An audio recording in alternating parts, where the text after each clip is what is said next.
Hey everybody, I'm Sierra, I'm Ben. and welcome back to another episode of The Unsolved Couple, where every week Ben and I recap one of your original gateway drugs into true crime. Unsolved Mysteries.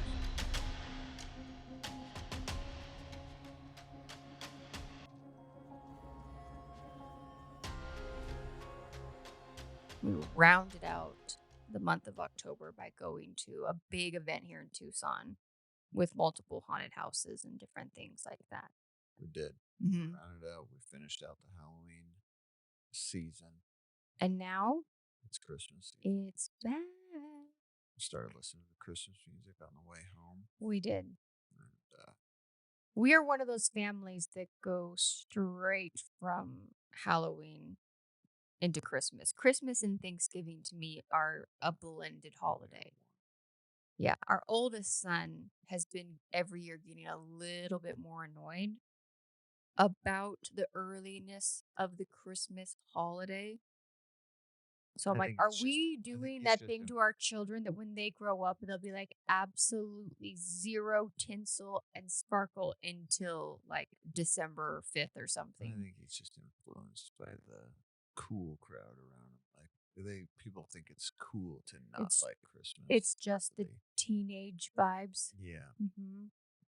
We've been getting a lot of that lately. Yeah, good luck to anybody out there raising teenagers. It's a whole project. It's never ending. We're back up late at night again, waiting for them to come home. Like you were not sleeping once again, but now we're 14 years older than we were the first time we weren't sleeping. Yeah, How was your Halloween? it was good. We had some friends over. We didn't go we trick or treated here, but I don't know what was going on. Our neighborhood is usually like one of the top neighborhoods to go to. And I mean, like, there's been years where there's basically like live parties happening because in Arizona, it's still 100 degrees here. It's not 100. Okay, it's still in the 90s. Give And us- so on Halloween, typically people set up in their driveways, which growing up in Oregon, I'd never seen that in my whole life. Had you? No. No. No, this is the first I've ever seen. And so people like get after it in the driveway. There's been years that we had full on DJs in our driveway listening to music with like the full lights set up and everything. But this year, we were like the only ones on our 6 houses in our little strip that were doing anything. Yeah, our neighbor must have been acting. He usually goes all out. Yeah. So, and with it being Friday night, I bought a lot of candy expecting a lot of kids to be out because they normally start early and they get after it until 8:30, 9 o'clock at night. On school nights, we've had to put out signs like we are out of candy. Yeah. And this year I was by the end just giving away fistfuls of candy with people. And we still have a huge bucket of Halloween candy. Back his bucket sitting on the kitchen table. It I'm is. eating a lot of it that Yeah. I shouldn't be. So I hope everyone had an amazing holiday wherever you guys are.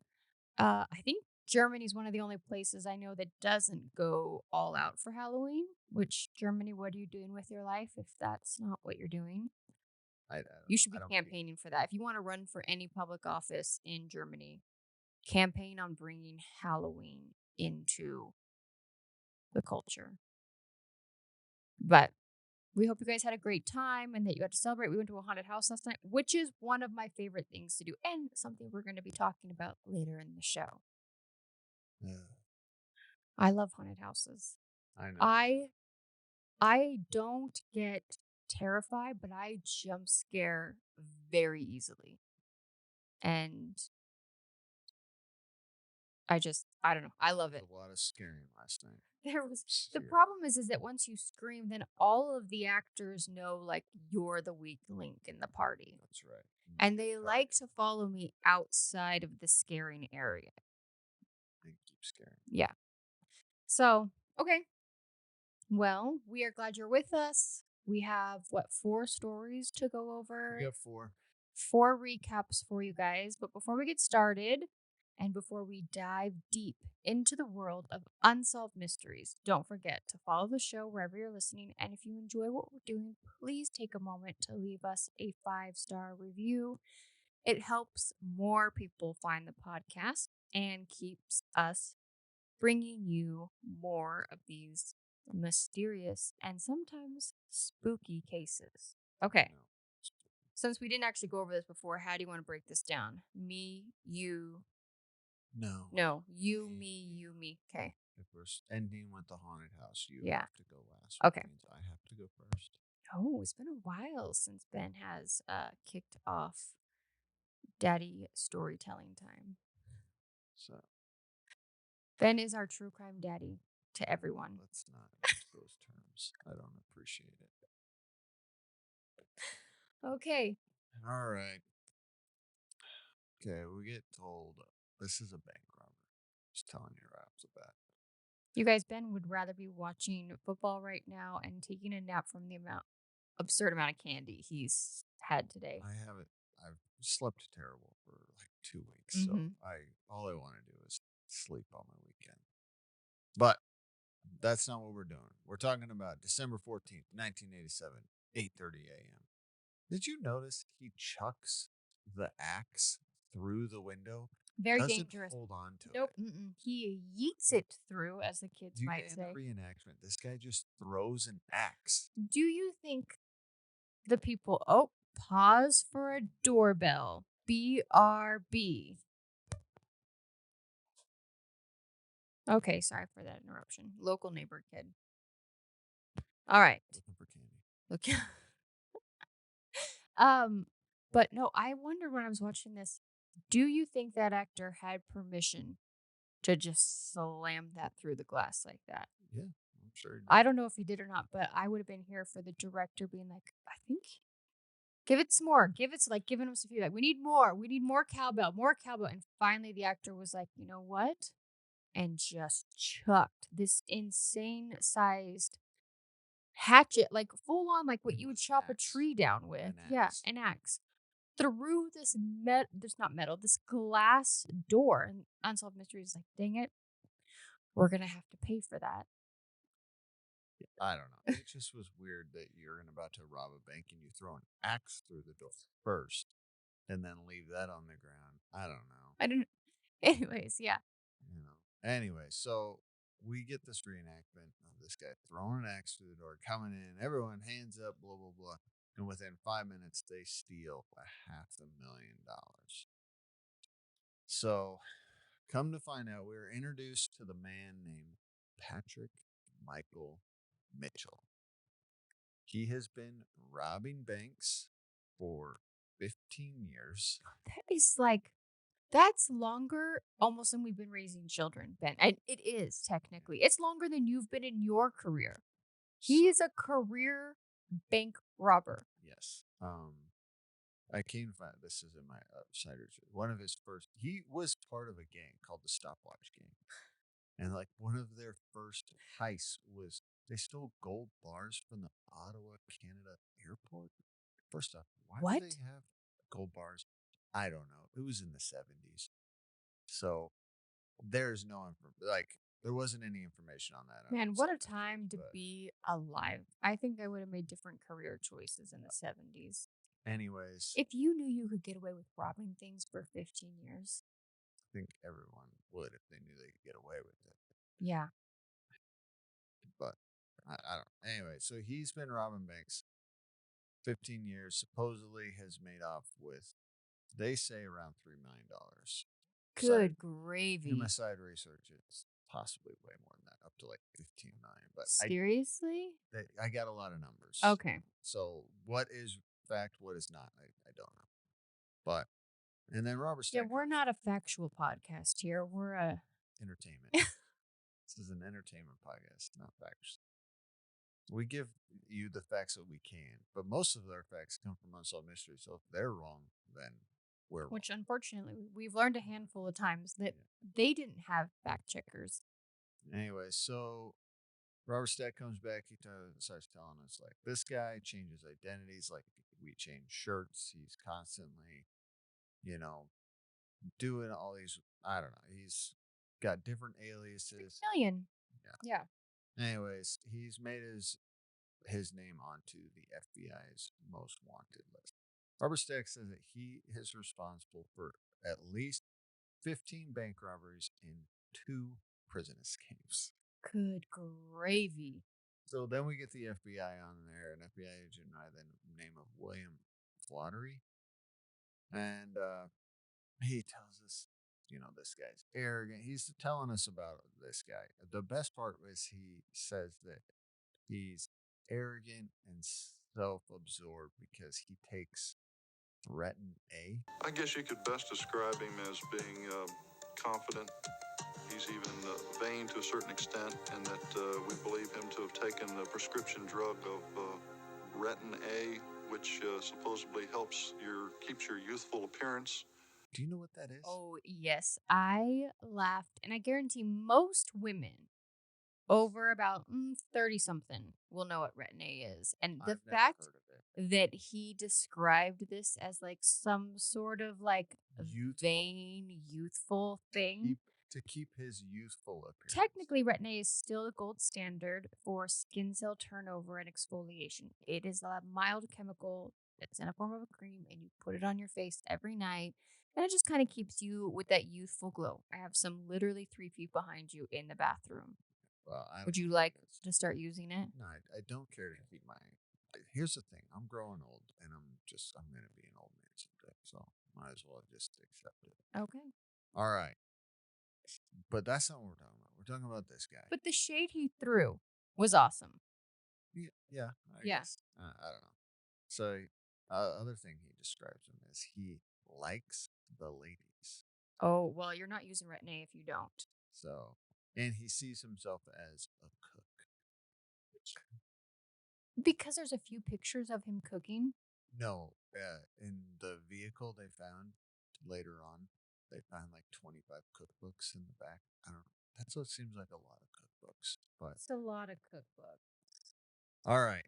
So, 1983.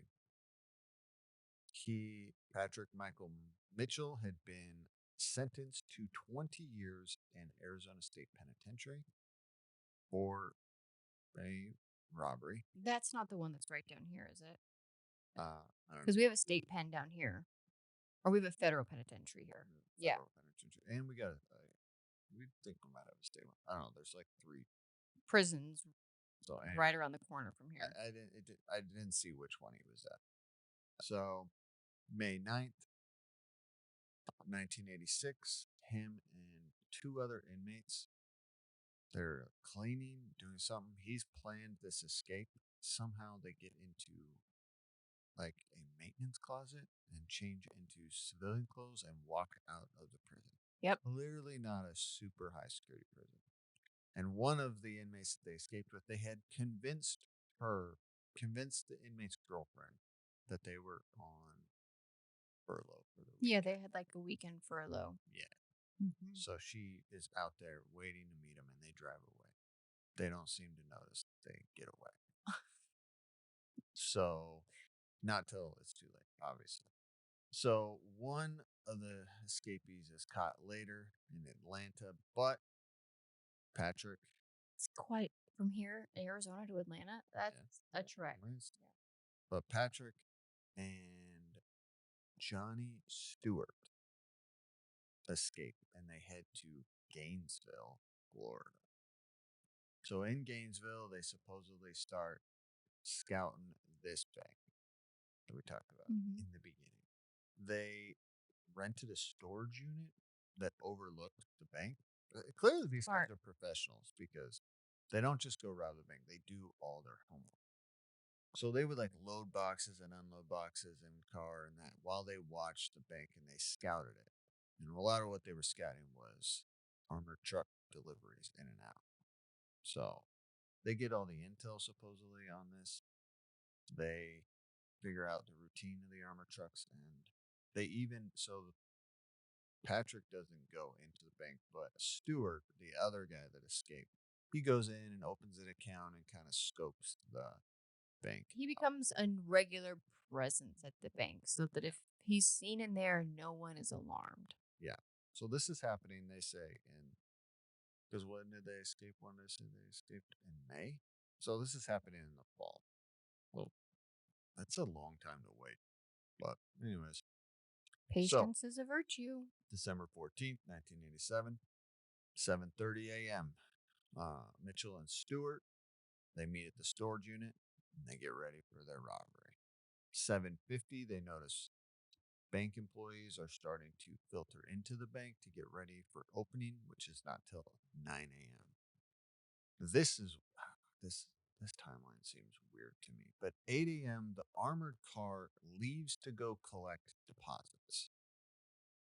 At 8:10, someone calls in a bomb threat at a high school across town, but still in the same jurisdiction of the police department Again, over that is this really bank. smart. That is going to take the Yep. risk of children being in danger is going to take precedence over course. what Well, is about to happen. But they have no idea that this is about I to understand they happen. don't know, but This is again, the only thing in there. and in the 70s, bomb threats, I guarantee, This is in the unfortunately, 80s. or in the 80s, are not as normal as a thing as they are now.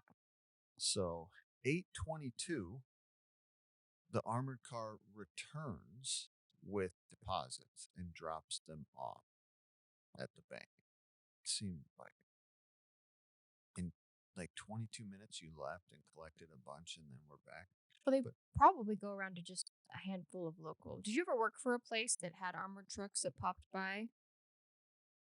Not that I know. Yeah. I mean, I worked at Macy's, so it's possible. Yeah, they but probably did. I Because you wasn't- put everything in the I like wasn't nightly around. deposit boxes and stuff, and then usually either the manager takes it, but if it's a bigger company, they might come through. Or I'm sure they did. Like we had when I worked at Dairy Queen when I was a teenager, there was a safe in the floor. yeah. And it was a timer. You could not, once you closed it, it could not be opened until 8 a.m. the next morning. Yeah. Anyways.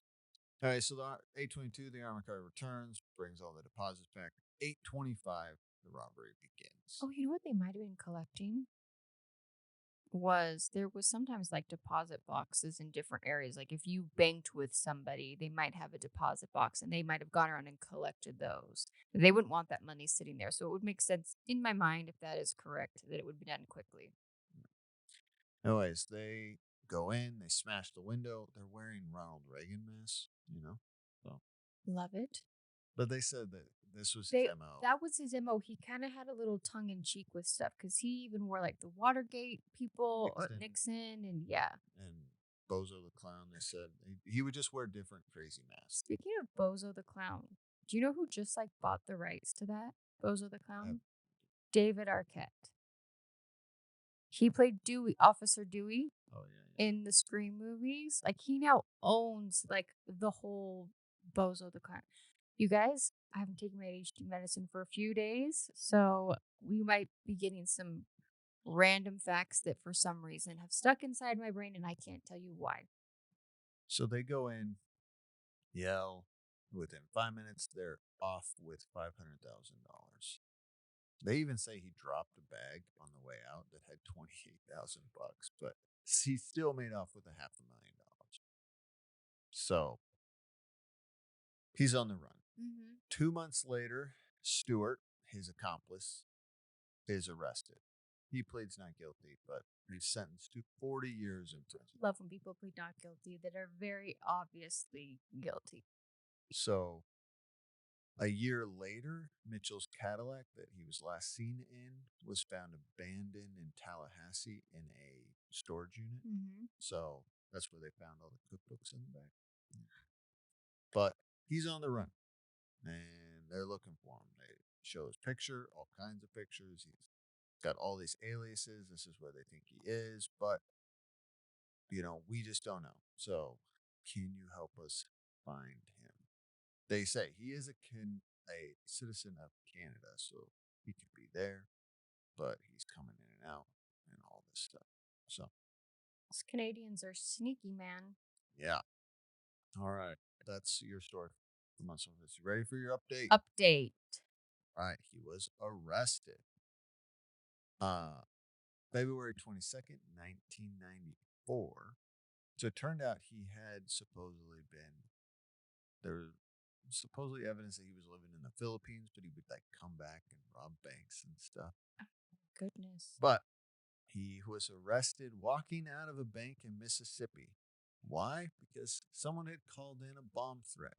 And the chief of police said, "This seems suspicious." So he sent a bunch of his officers to the different banks in town. Wow. And the officers waited for him to walk out and arrested him without incident.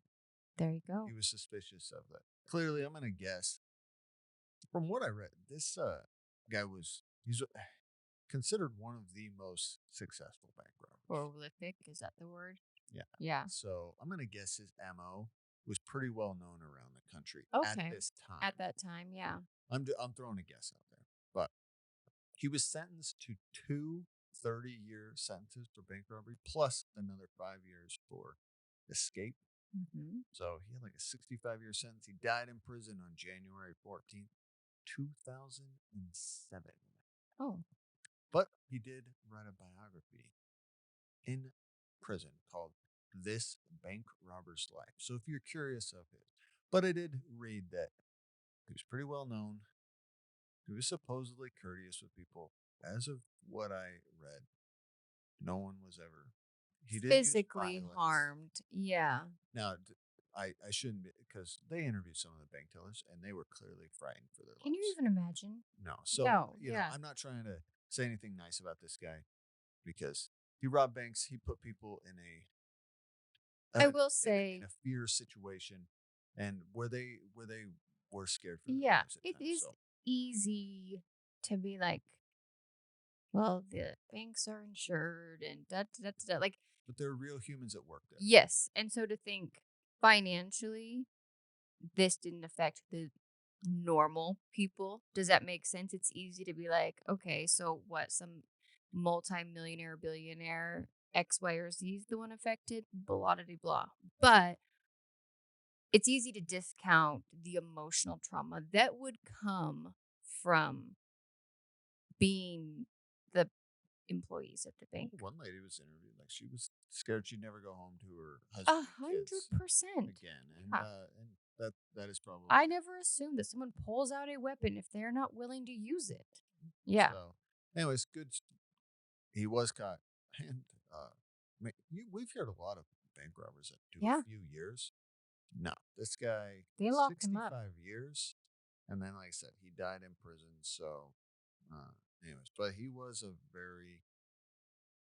a lot of banks. Yeah. And I read those gold bars that he stole, $700,000 worth. Please of tell gold me bars. that no one has ever found them so that we Never can found start the a gold treasure bars. hunt. Never Yeah. found the gold bars. So they're somewhere then. Somewhere. And now he's dead, so we don't even know. Maybe there's clues in his book. Maybe his book has a hidden treasure map. I'm done with that conversation. All right, give us the next one. Okay. So before we jump into our lost love story, I just want to remind everybody that we do have a social media account, Unsolved Couple Pod. That is the same handle on Instagram and on TikTok. If you've already left us a review and you're looking to support us a little bit more, please make sure to hop on over and give us a follow. I post little things all the time. I'm doing actually like a 20 rules, life rules of what true crime has taught us because we grew up watching Unsolved Mysteries and not fairy tales. And then a couple of other reminders. Ben and I do have two support me links down below in the show notes. We have a buy me a coffee, which, if you could throw a couple of bucks at our podcast, we are working on upgrading equipment and looking to do some more as far as being able to bring you video formats of this. And yeah, we'd appreciate it. And we're so grateful for all the people that have done those things so far. And now I will tell you about a sweet, sweet older gentleman named Victor. In 1929, during some of the darkest days of the Great Depression, an 8-year-old boy named Frank at the time grew up in Dillon, Yale, Ohio. For him, and he's interviewed in this, the hard times, common to all Americans or most Americans at the time during the Great depression were especially cruel, even more so on him. On the farm, he had chickens to feed, grass to cut, and chores to do. Although he says he didn't mind helping out on the farm, it was the fact that he did not like that he usually went hungry afterwards. Dude, this story I is know wild. it is. For as far back as he can remember, his hardships went far beyond your standard Great Depression and even like thankless chores of like being a kid on a farm. He was beaten, and he says he went often hungry, but so hungry that even the smell of food made him nauseous. Let that sink in that this boy's 8 at the time that he's experiencing this. Yeah. He was not even allowed inside the farmhouse. Instead, he was forced to sleep in the barn with the family dog. And he says, growing up, he was bitter, angry, and upset. Well, Yeah. yeah. Yeah. By the age of 9, Frank's life had completely fallen apart. His parents informed him at that point that A, he was not their biological child, that they had, quote, ordered him, like, basically from family, or like that he had been abandoned. Like, he was almost like this ordered hand. Well, they literally almost tried to. They said that he wasn't wanted. That they were pretty much, we are doing you a favor by even like letting you live here because your family didn't even want you. Yeah. And kicked him off the farm.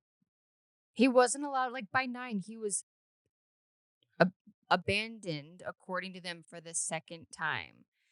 Um, yeah, that he had been told that his family, his birth parents, had didn't want him and had turned him over to the state welfare just days after he was born.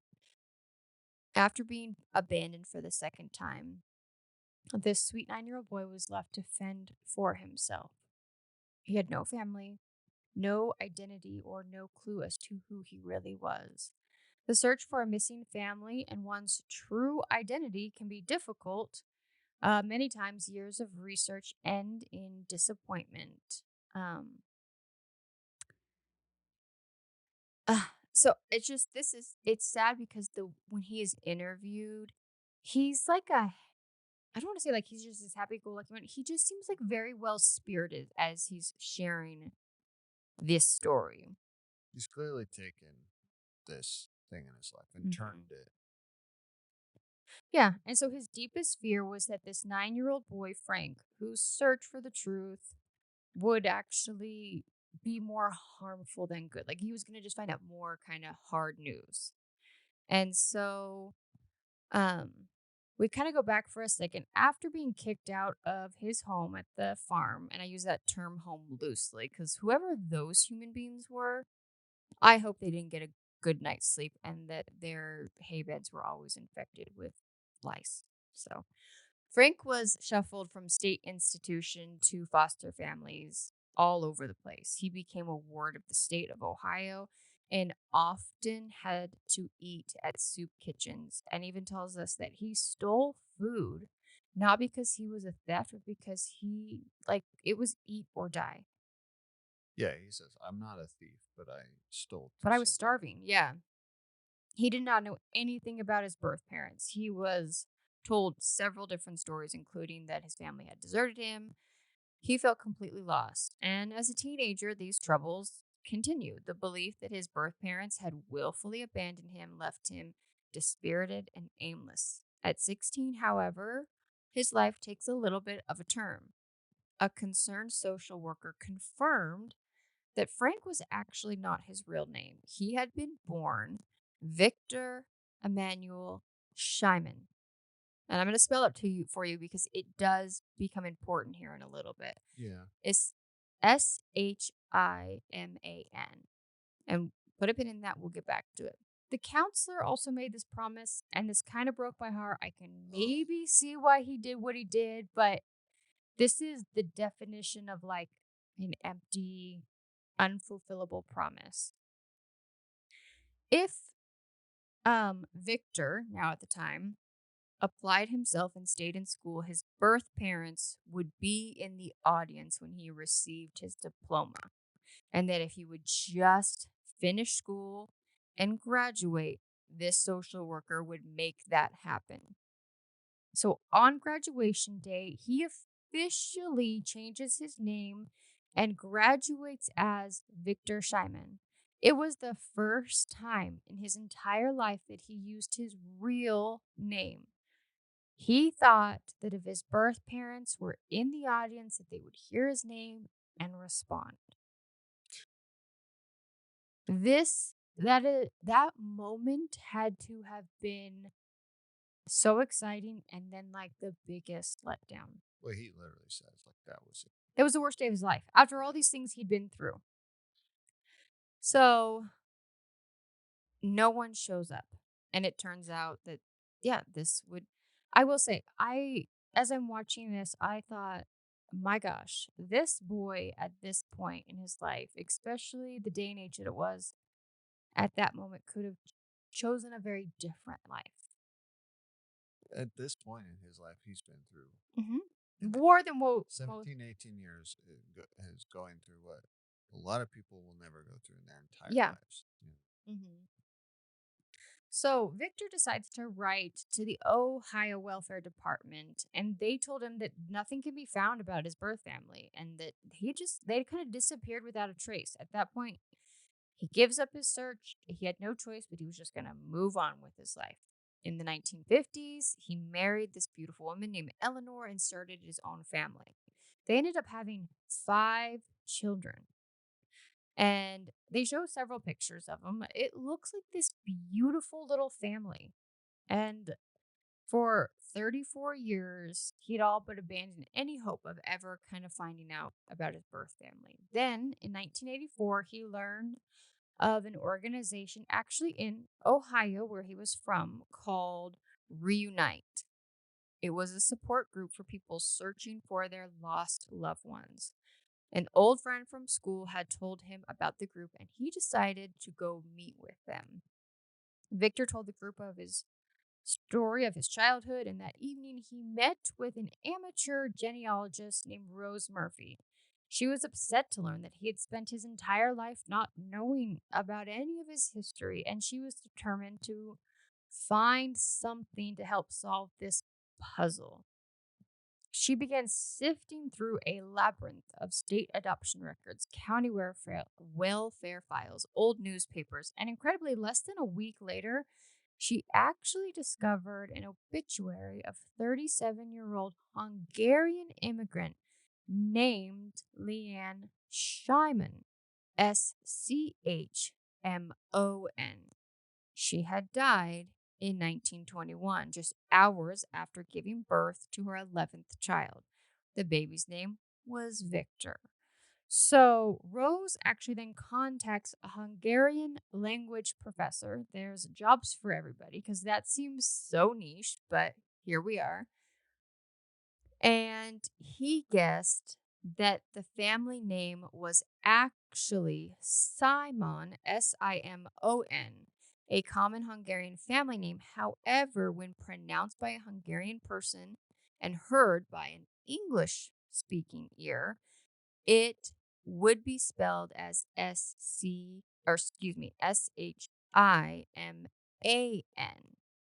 Shiman.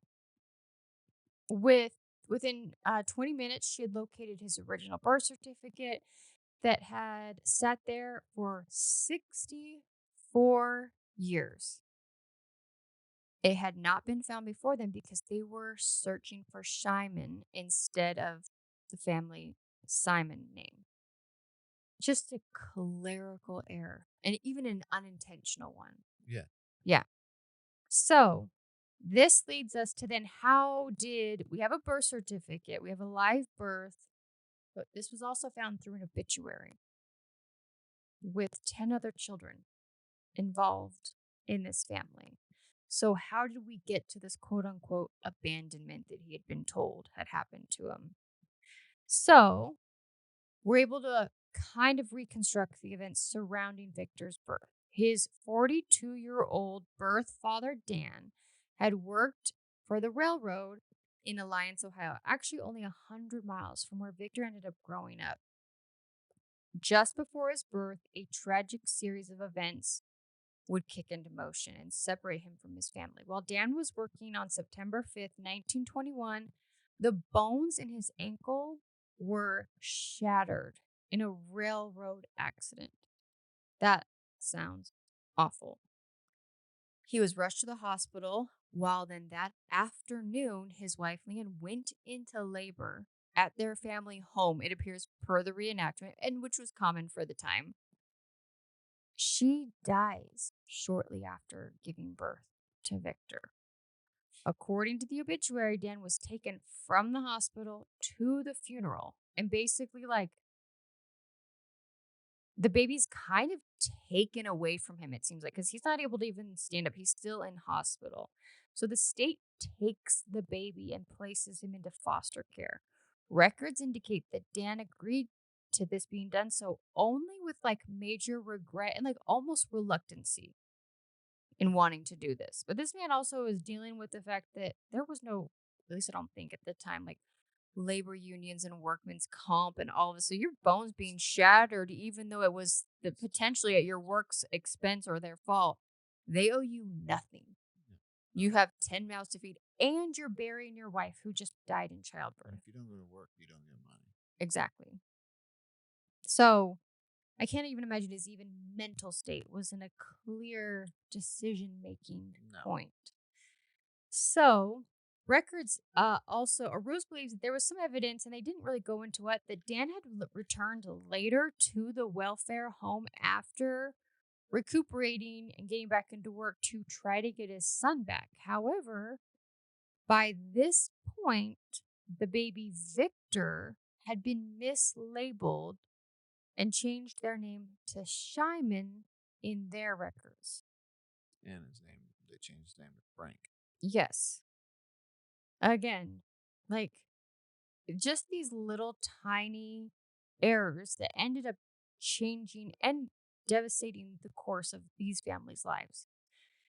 Victor had taken some comfort, obviously, in knowing that he was not an unwanted child, but rather a victim of an unlikely series of events. However, several pieces to the puzzle of his life are still missing, and he hopes someday to meet any member of his birth family just to know that he belongs. He wants to know what happened to them. He also wants his children to be able to get to know their family. Through the research, Victor learned that 3 of his siblings, his brother George, his sister Leanne, and his another sister named Emma, he got their names. However, he was unable to locate any of the other birth relatives. And that's kind of where it leaves us. Okay. Update. Solved in a way. According to Victor's grandson, he was actually able to locate a distant cousin in Arizona and talk to them on the phone. He'd also learned that he had several other relatives still living in Romania, and with help from Rose and Unsolved Mysteries and a handful of other organizations, they were able to come up with a 95% certainty that these relatives were members of his birth family. Unfortunately, though, Victor passed away in Columbus, Ohio, May 16th, 1995, only at the age of 73, without ever getting to meet in person a single member of his birth family. However, according to his grandson, he passed away happy as he was able to locate at least the people that he belonged to. His grandson hopes at the time to travel to Romania one day and meet the descendants of the found relatives. Records do indicate that Dan passed away in 1940 and George passed away in 1967 and Emma passed away in 1987. So a handful of his siblings could have also passed away before even getting to where he was on Unsolved Mysteries. So, I mean, a sad update in a way, but also I'm glad that people were willing to try to help this man at least put some pieces together. And he did find out that his family did not abandon him. Yeah, I don't know. Sad, but also bittersweet. Maybe that's a good term for it. Huh. He seemed like the cutest, sweet old man. He reminded me of the grandpa. I guess he's not a grandpa. The movie Up, the little old man with his like big glasses and just kind of like short, kind of squarish like face and stuff. He kind of looked like that man. So, all right, are you ready to tell us about a murder? Not just I know this is. this one is weird. It is weird. All right. Hold on. Get my notes open.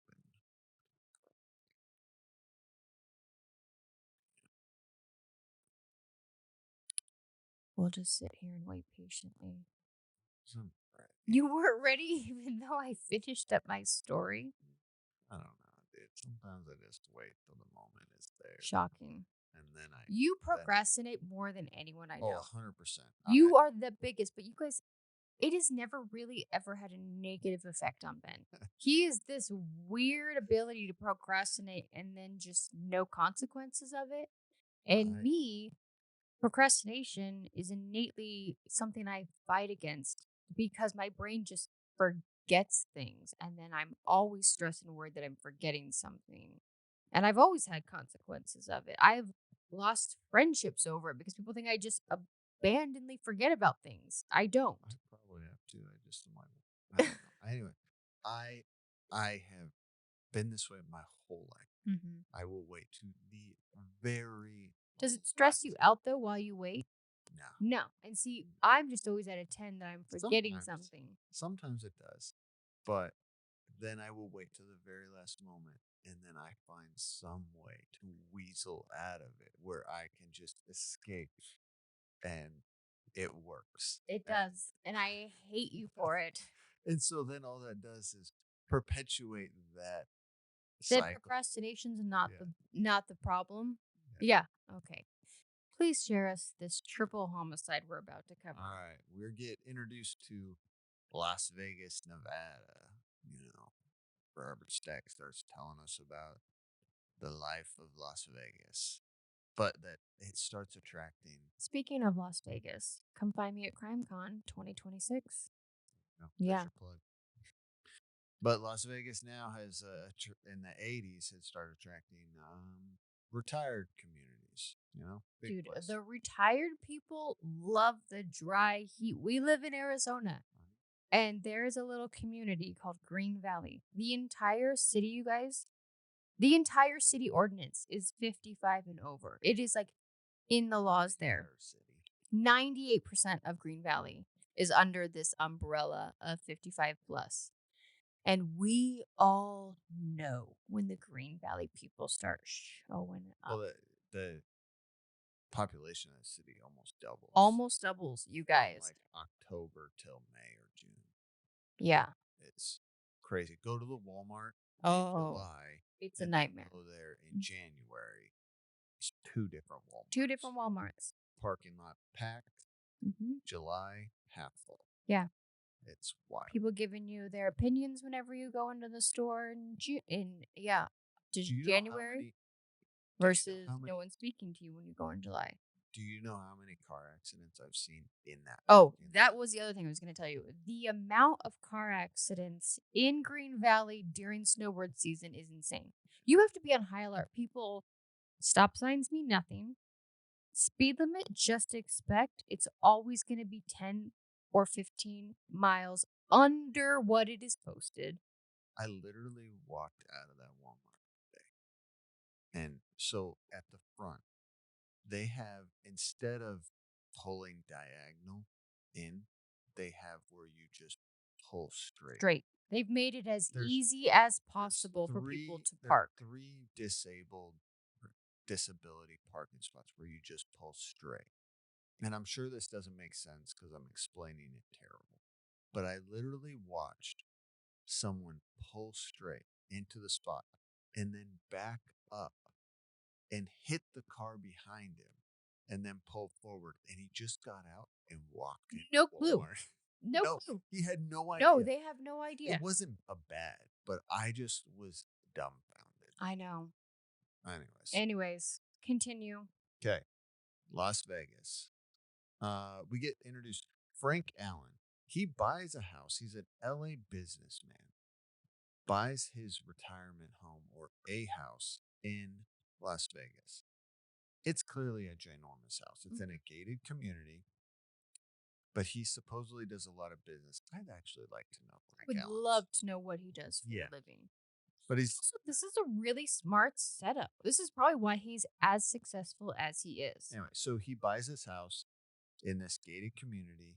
He supposedly does a lot of business in Las Vegas, so he travels there a lot. Los Angeles, you mean? No, You he's said from Las- LA. He's Oh. going to Las Yes. Vegas a lot for business. Got it. And so he rents the house out, but saves one of the rooms for himself. The primary bedroom and bathroom is his, and he keeps it locked. Keeps it locked. Yeah. But the rest of the house he rents out. Mhm. And he does this, I think they said he bought it like in 1986. So For $12, They didn't adjusted tell for me. inflation, I didn't look at what it was. But 100. That was a joke that houses used to be way more affordable than they are now. all right, so he rents the house out to Joseph or Joe Weldon Smith. Okay, so him and his wife's daughters, they're not his. It's her daughters from a previous marriage. Mhm. A 12-year-old and a 20-year-old. Yeah. So Wendy is the 20-year-old and Christy is the 12-year-old. So this family of four is renting this house and living in it for multiple years, it appears, or for a while. Anyways, on the night of October 5th, 1990, Frank's in the house. He Mhm. comes. He supposedly, Joe had said to Frank that they were going to be out of town for several days. So he comes into the house thinking he has the house to himself. Yeah. He goes to his bedroom, unlocks it, goes and is settling in for the night. It's late at night, supposedly middle of the night or 1 a.m. So I guess like 1 a.m. on October 6th. He says that as he's there, he just feels that something is off. He's like, something's wrong. Mhm. So he starts walking around the house, and all of a sudden, Joe attacks him. Yeah. What? In another article I read that he ended up hitting him in the head Yeah. with a hammer. He doesn't say that in Unsolved Mysteries, but he attacks him. He grabs his wrist, and he realizes, and he said, like, Joe, what are you doing? Yeah. And then he realizes, oh, this guy's trying to kill me. Yeah. So he's able to get him off, runs down the stairs. He's telling this story. Yeah. Frank is telling He's the story. interviewed. So And Frank's not a spry 20-something-year-old. no, I think it says that he's in his 60s. Yeah, he's an 50s old or 60s. man who's just been attacked with a hammer, fends the guy off hand-to-hand combat style, and is So, able to try to flee the house. I think you'd have to understand the setup of the house. I don't understand. He says he goes to run through, like towards the kid. He gets down the stairs, goes to run through. And I will say, he's saying to himself, I have double locked myself in the house. It appears that there's a deadbolt on the door that you have to lock with a key, even on the inside. Yeah. So he says, I've double locked myself because he thought he was entering the house by himself and staying there for the night. It's already late at night. And so he's saying, as I'm running away, I'm thinking, I don't have time to open the door. Mm-hmm. So he runs down the stairs. He's in the entryway and then starts running around a corner. Notices that Joe goes the other way to cut him off in the kitchen. So he stops, doubles back, realizes, listen, I still don't have time to open the door. So he just jumps through the glass door. Smart. I mean, Yeah, what else are you supposed to do? This man is thinking and doing everything he can to survive. Yeah. Jumps out, is able to get in his car and drive away. Man, this is He says he like sees every scary movie you've seen this scene. He says as he's driving away, he sees Joe in the doorway, and then Joe goes back into the house. Drives down to the guard shack of this gated community and says, help, Like, you need to call 911. Yeah. There's someone in my house. Police show up 10 minutes later and go to clear the house. They think Joe's still in the house, or they're hoping. Go into one room. As they go in, they see someone under a blanket. They think it's Joe hiding. Pull it. No, It's not. it's the 12-year-old Christy, bludgeoned and strangled to death. Good night. So they go into the next room and they find the 20-year-old daughter, bludgeoned, and she'd been hit like 32 No, times. this was a violent attack. So then they go upstairs, they go into the main room and find his wife killed. So all three people dead. Mm-hmm. So We have two family annihilator cases back to back. I get these weren't his biological children, but this was a family unit living under one roof together. yeah. Yeah. So they had estimated that the family had been dead for 18 hours. So he's been in the house waiting for Frank to come back. And then he tries to kill him. Yeah, that seems crazy. Yeah. Just weird. It's Do not you like, think that maybe he thought Frank was like the wink link of like Dead I- Man Town hotels or something? Like if he I could have get rid of no him, then idea. he could get away with this? Well, supposedly in other things I had read that they were in contact, like he knew Frank was coming that day. So I don't know, maybe he wanted to get rid of him so that he had More time? I Yeah. don't know. I'm throwing a guess out. I have Yeah. no idea. Anyways, so then another weird thing happens. 4:30 a.m. So only a few hours. This all happens at 1:30 in the morning. Mm-hmm. 4:30 a.m. Joe calls his wife's daughter-in-law and tells her, listen, the family's been killed. It wasn't me.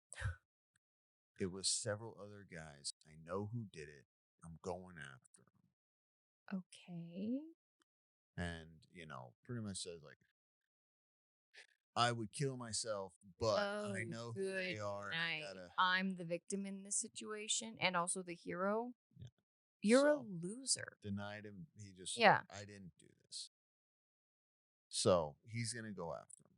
But, all right, whatever. So, police do their investigation. Now they're looking for Joe. All right.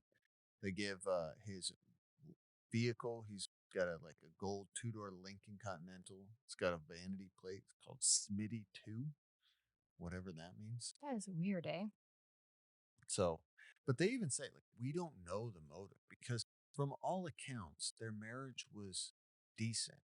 She doesn't have life insurance. He wasn't in her will. So even with her being dead, he doesn't get Which anything is out the of it. same scenario as the last week one, as that William guy. The same thing. Like there was no, motive is important for people to try to rationalize. There wasn't a clear black and white. Yes, there was a life insurance or there was an affair, like X, Y, or Z happening. They have no idea why this all happened. Yeah. But anyways, police are looking for him. So that's your story. It actually was pretty quick. Yeah. In Unsolved Mysteries. So are you ready for your update? Yes. All right. So they say within minutes. I did read that they aired it twice. So they aired it. Ben throwing a little bit of shade at Unsolved Mysteries. They aired it twice. An anonymous person had called that he was in a motel in LA. Okay. They go there. He'd escaped. He was gone. So then he had a brother in the area. So they surveilled him for 5 days. Why weren't you surveying the brother before? I have no idea. I had the same question when I was looking into But things. as they survey him, they find out where he is staying. They don't tell us how. But once they figure it out, 20 minutes in, they go into a motel and they capture him. They're able to capture him and get him. He doesn't admit it, but he's like, I'm tired of being a fugitive. I'm just glad it's over, supposedly, according to the police. My goodness. So he's charged with 3 counts of murder and 1 count of attempted murder. He did try to kill Frank.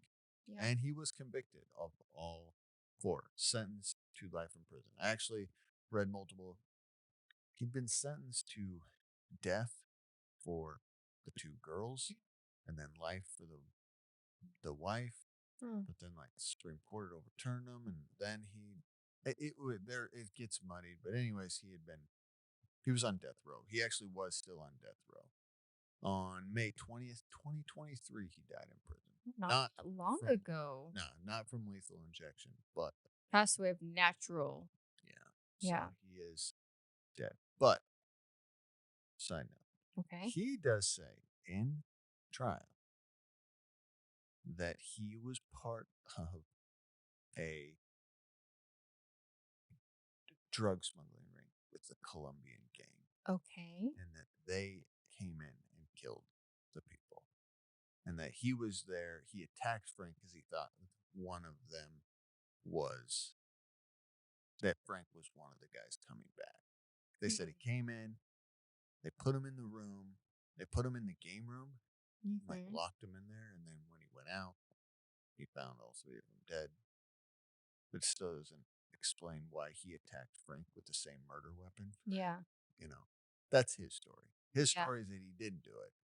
That Just like that he was a involved. consequences of his job, or yeah. That he supposedly done something. But Hmm.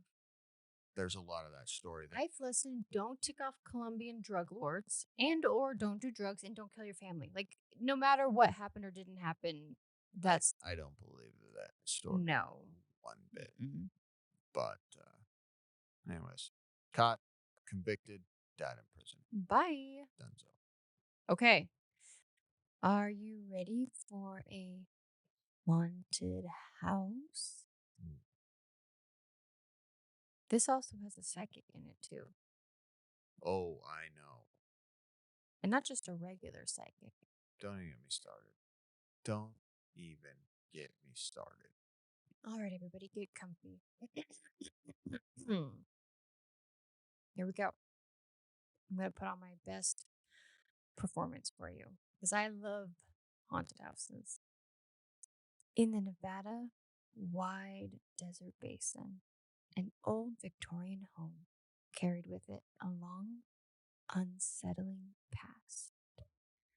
The house had stood since the late 1800s, built in a Oh, silver come on. Get this going. built in the silver boom days of Virginia City, and later, Where is this? hold on, I'm gonna get to it. Sit down. I'm telling you a story.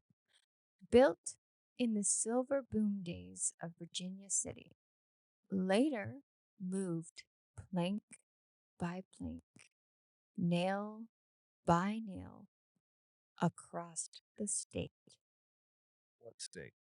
Or not Virginia.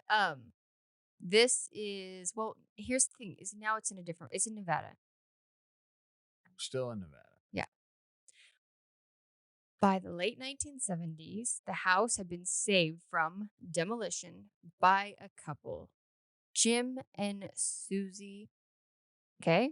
They'd moved to Fish Springs, Nevada on May 2nd, 1978, exactly 100 years to the day as the original owner's death. They could have done 100 years to They the day for made the it original owners, their home. whatever. From that moment on, strange things began to happen. It was actually 100 years At from the day night. from the owner stubbing his toe. Benjamin, I put a lot of thought into this. At night, as the family settled into sleep, footsteps echoed up and down the stairs. As soft treads of boots, followed by rustles of chiffon skirts. Rustle. Sometimes the sound stopped outside their young daughter's bedroom door. 4-year-old Jennifer would later recall waking in the night to find a boy standing by her bed.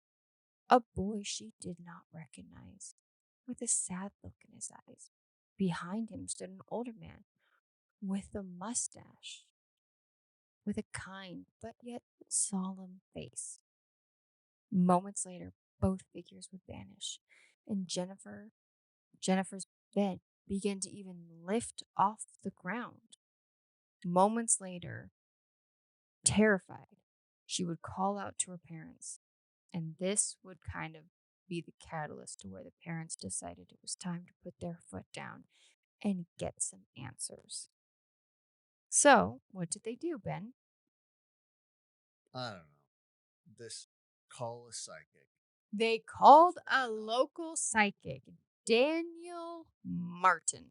I tried to look this guy up to see if he did any other work. Unfortunately, there's a really well-known artist from Tucson, Arizona named Daniel Martin who does great work. I'd love to commission a piece from him, but it's very expensive. I'm good. So there's a Christmas idea if anyone's looking to get the unsolved couple something. I almost reached out to him to be like, did you know that you also have a name of a psychic who helped in a haunted house? But okay. So they reach out to the psychic, Daniel, and are hoping to understand who or what had taken residence in their home. By 1981, they had almost had enough. We're going to find out here. We've got a couple of stories happening. Okay. So they reach out to Daniel, and what does he decide to do, Ben? I was so irritated with this. What do they do? He comes in, he does his little research, and then he goes He home leaves the house. and puts himself in a trance, he He says. takes a nap, and when he puts himself into this trance-like state, he's able to basically leave his body and go into the house and see the other spirits that are living amongst the home. I've seen this before. You have? Yep. What's it called? What do you... So Astral projection is actually what it's called, but... yes, so what happened was there was this house and it was haunted. Mm-hmm. It was in Louisiana. And once you crossed the threshold of the house, you got stuck there because ghosts would follow you. So they brought in a psychic, and she contacted another psychic called Madame Leota. And then they did this thing where then they could get this. They did a seance. Yeah. They could get this seance and they could get this out of body experience and go amongst the ghost and talk to him. And this guy did it, and he talked to the ghosts, and they found out the ghost haunting the house was the headless man. And if you don't know what I'm talking about the movie Haunted Mansion from Great Disney. film. Yeah. From Disney. Okay, but that's not what happened to this family. They're told that there is two ghosts in the house, okay? A young man and an older man, but they have no ill will, no intent, and the psychic lets them know you're scaring the children. Please stop doing what you're doing. And he just has a conversation. Oh my gosh, I'm so sorry. He gets on their level. I and didn't he has realize that I was having that effect on the family. I will stop. Yeah, I didn't know. Okay, fair. So I'm glad you came into our realm and let us know. And he's like, yeah, dude, I'm going to wake up now. By 1981, this family must be doing really well for themselves because they move into a newer home in a different part of Nevada. And they decide to rent out their old Victorian home. But the problem is that the haunting seems to have followed them. No, it didn't. One afternoon, as Susie is photographing her 7-month-old son, she develops the film and finds a chilling photograph of an unfamiliar man's face really close up, and it is terrifying to her. The man had sharp features, white hair, and a mustache, and she believes it was the original ghost, a man named Samuel, that had followed them to their new house. However, experts do analyze the photo, calling it three-dimensional and reflective, suggesting that it was an accidental photo that had been taken from a television screen. And once they say that, you see like the lines through it. It's very clear that it's the TV. Well, and here's the thing. But Susie claims she'd never taken a picture of her television. Okay. Newsflash. You used to have to get your film developed Oh, a yeah. story. Children, here's a story for you. Your photos, you had to take them in. And do you know what happens Sometimes you would get random photos. That's the It's first thing someone I thought. else's photo in your thing. Yes. And Because you you would had be like, 16-year-olds is running this the person? film department. Yeah, who did not care. No. No, they're making $3 an hour or whatever it was at the time. They don't care and they make mistakes. Yeah. I thought the exact same thing. And I love haunted houses. And I thought exactly the same thing. So for 15 months, the house sits quiet under the new tenants. Then, spontaneously, October 1989, the new family moved in called the Robinsons. They knew nothing about the ghostly history of this haunted Hallow home. Almost immediately, footsteps return. Laughter echoes from upstairs, and their son, Garrett, starts to hear multiple voices humming through the walls at night. When he ran out in fear, he turned back to see a screen door slam shut, and in the front window, an old man's face grinning back at him. Soon after, their young son Miles awoke to find himself levitating above his bed. The new family, the Robinsons, start to grow increasingly terrified. The father is quoted that he would like to see the house burnt to the ground. You seem like an interesting. Yeah, because he also then says something later, like he just kind of thought his wife was being a little dramatic. He does say that, and he believes his wife. Yeah. His kids are telling him the story. Yeah. All right. Yeah. Only 4 months later, the Robinsons would flee the home in terror. Okay? So, at the time of Unsolved Mysteries, the Kelseys, the owners that we started with at the beginning, still own the property. And once again, they contact their psychic BFF, Daniel Martin, who once again enters a trance and claims to have encountered at this point 3 brand new ghosts, 2 men and 1 woman. There's 999 ghosts. Now there's Already. actually It's 1,000 just one because a more. woman just passed away in early October inside the haunted mansion, right? Yeah. They were from the Virginia City Error. I didn't know that there was a whole Virginia City Error. ERE, as in like time error. He said that they were like a rowdy bunch of troublemakers, but they Hooligans. but they weren't cruel. He did ask them politely to leave. And from then on, the disturbances seemed to stop. So this psychic is putting in the work. He got the first haunting to Just just, putting these ghosts in their place in his trance. yep. And another family actually moves into the home shortly after. Guess what? No hauntings. No hauntings. Dude, A psychic was is worth his weight in gold, right? His trances are great. They're doing good. So, when Unsolved Mysteries aired the story in 1991, it ended with a question, and I would like to pose that question to you today. Was the Kelsey house truly haunted, No. or were its spirits only reflections of imagination and fear? Yippers. Yepers. All right. Okay, so I've got to cut. That's kind of where Unsolved Mysteries leaves us. All right. So give I an did some update. research on just where we are today. Okay. I found the house on like one of the for sale websites.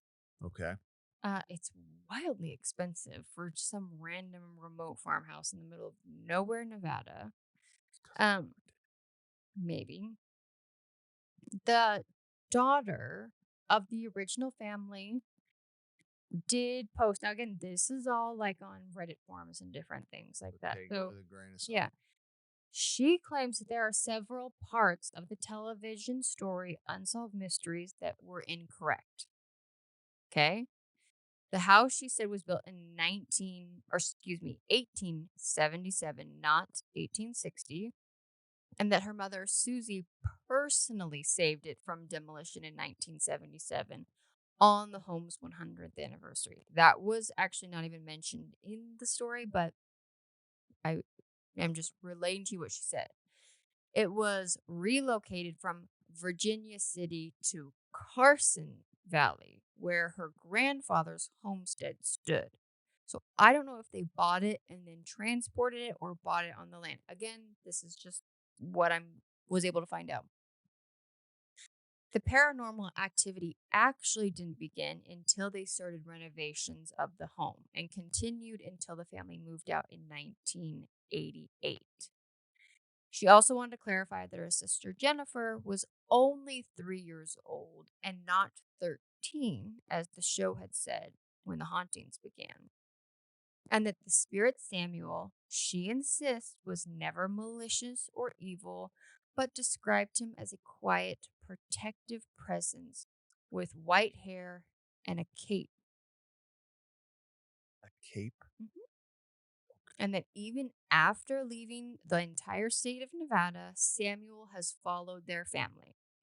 Decades later, while visiting New Orleans, her husband mentioned their haunting during a ghost tour, and the ghost detector in his pocket suddenly went off the walls. In 2011, she visited the old house again, which at the time was a private residence and has been reportedly very peaceful.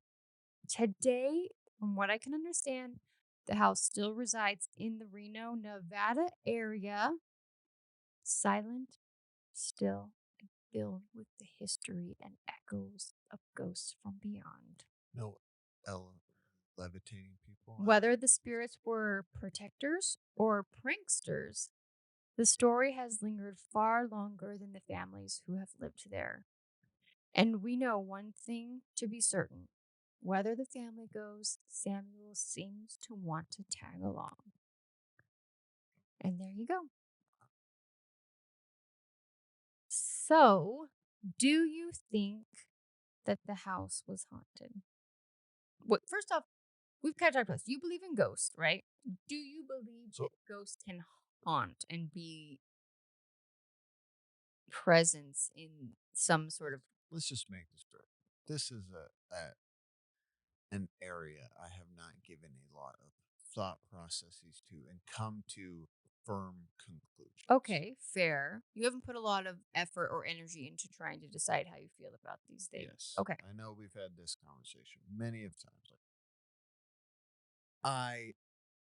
I believe in life after death, so I believe that we are comprised of souls, Mm-hmm. so that spirits do exist. Okay.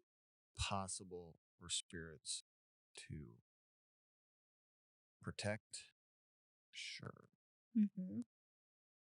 I am having a hard time buying that spirits get to go around and run amok to people. Come on, come on, come on, come on. Yeah, Mm-hmm. for fun Generations fun and fun. giggles to just like make Silly people ghosts. levitate and do things like that. I have a hard time buying into that. But at the same time, I don't know. It's hard for me to speak on these things because you literally asked me like, this is just I guess, do you believe that there is potentially evil spirits that can haunt in, like, when we've seen, like, the haunting movies or the conjuring movies and different things like that? I don't know. Yeah. I don't. I mean, I do believe what I due mean, to with my good and evil, there due has to to my be. faith, I believe in good versus evil, and Mm-hmm. there is evil out there and evil spirits out there. So, sure, possibility. Yeah. Yes, I guess. You hate admitting that. Why does that make you feel some kind of way? I don't know. Because it's something you can't explain? Like, you can't put your finger on it? Yeah, maybe. Yeah. I just don't. But like I said, I mean, I find some of these stories they're entertaining. Like Talk about the one where the guy just saw like supposedly the severed head on the thing and he just walked by it. Like, Yeah. I just don't know if I'm buying that stuff. That a spirit is just putting his head on a tray and staring at someone as they walk by, like, oh man, I hope he sees me. Like, If I was a ghost, I would want to be that way, right? or like just hanging out in a certain area because they're trapped. I don't believe that. Interesting. I believe that when we go, we do go into. So I don't know, but like I said, you're asking me things that I have not put. I've put effort into thought processes of what happens to us after this life Mm-hmm. and before, Yeah. but not thought into like, do spirits hang out in homes and Okay. mess with people? Yeah. When I hear these stories, my first instinct is to just be like, no. I And will I say think. the only convincing part of this story is they interviewed two of the kids. Mm-hmm. And I tend to believe kids more than I do parents.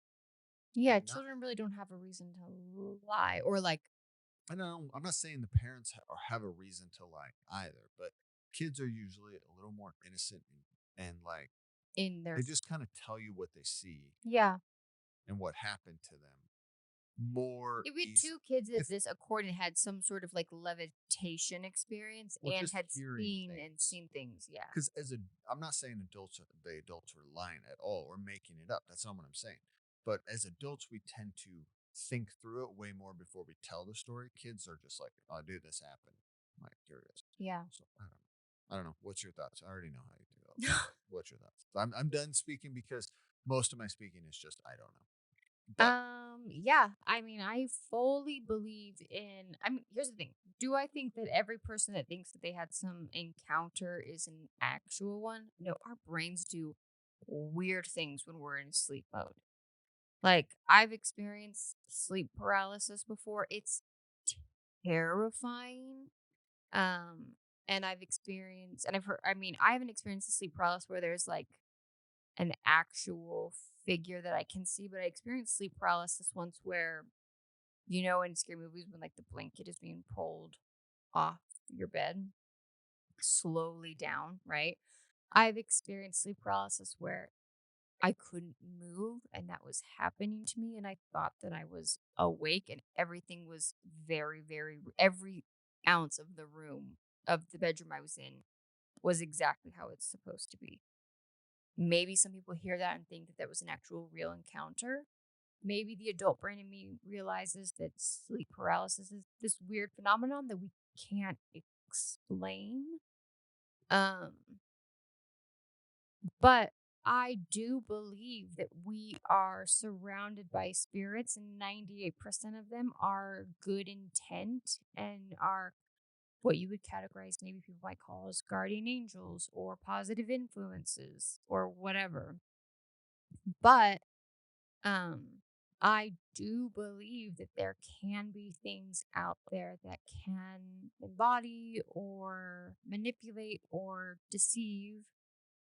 And fear is a real emotion that energy is energy in that way. I don't know if this is making any sense in what I'm saying, but I do believe in that things can be haunted and that these things can be real.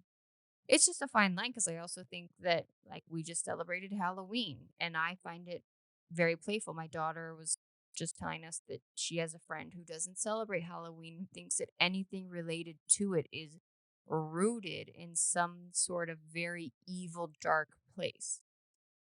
Okay, I can see that.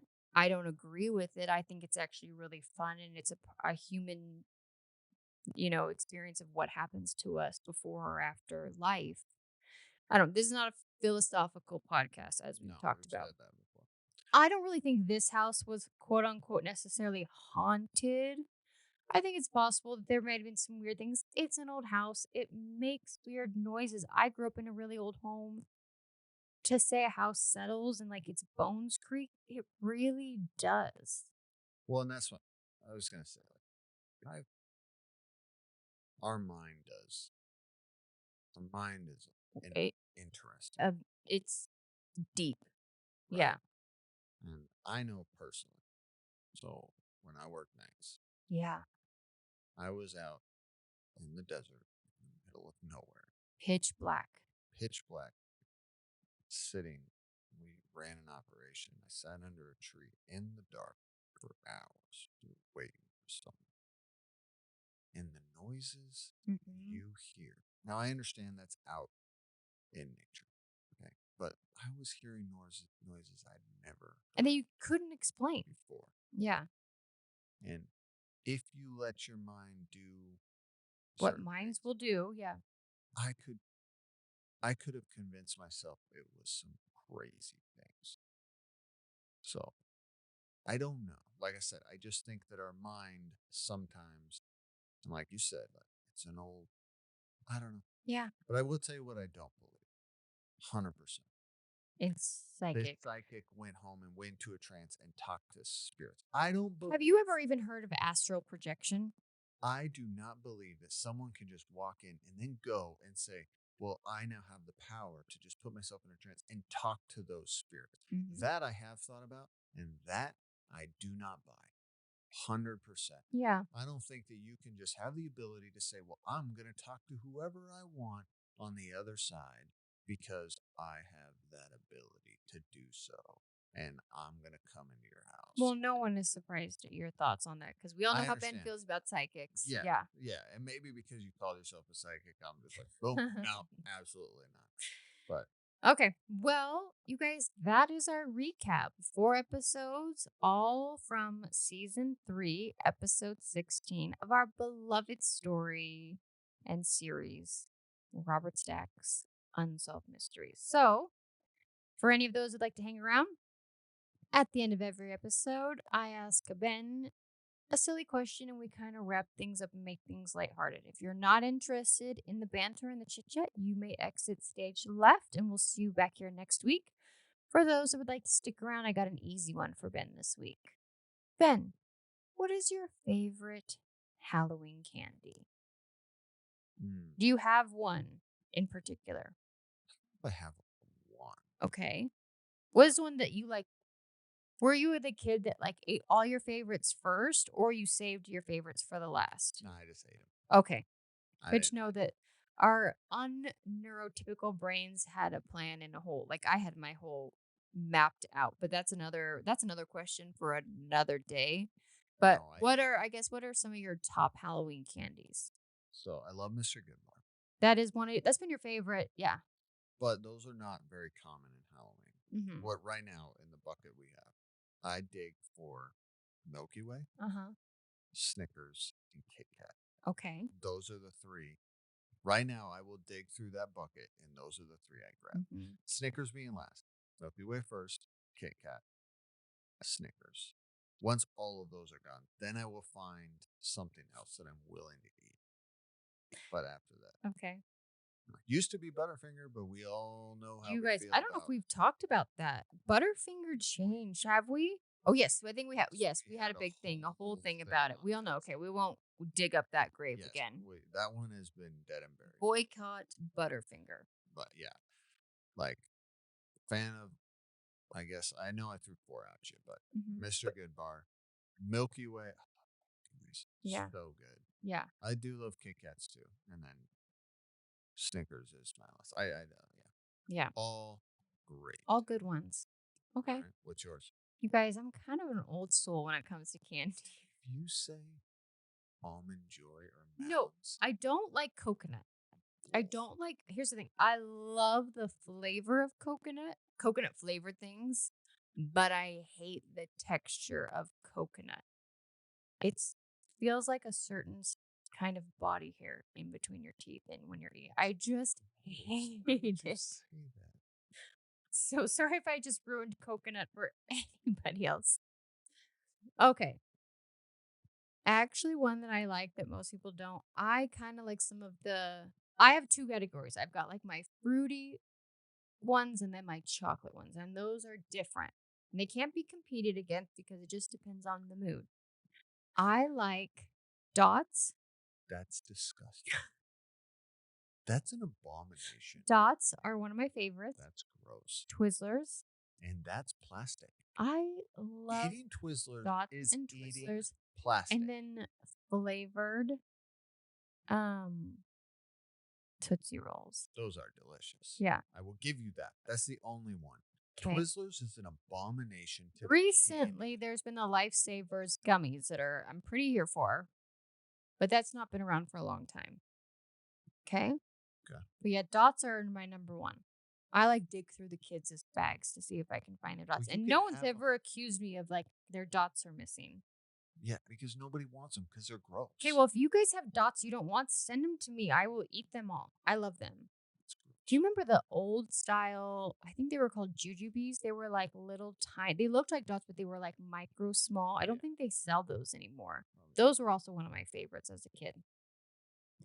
Then on the chocolate side, Reese's Peanut Butter Cup, I did forget obviously. that one. That one is delicious. And I also 100 Grand That's gross. Midnight Milky Way.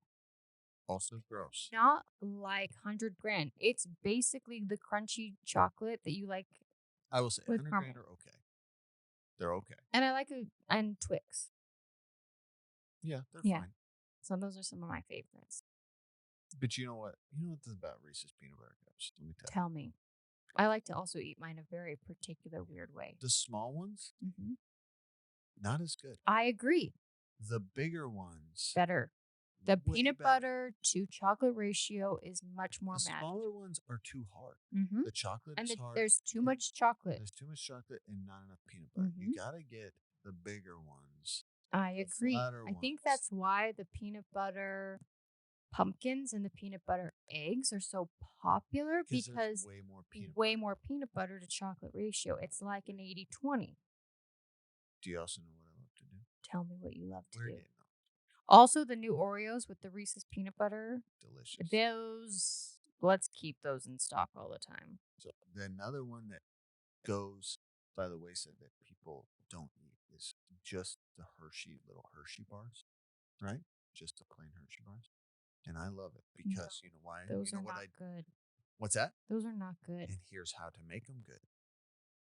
Take those Hershey bars Mm-hmm.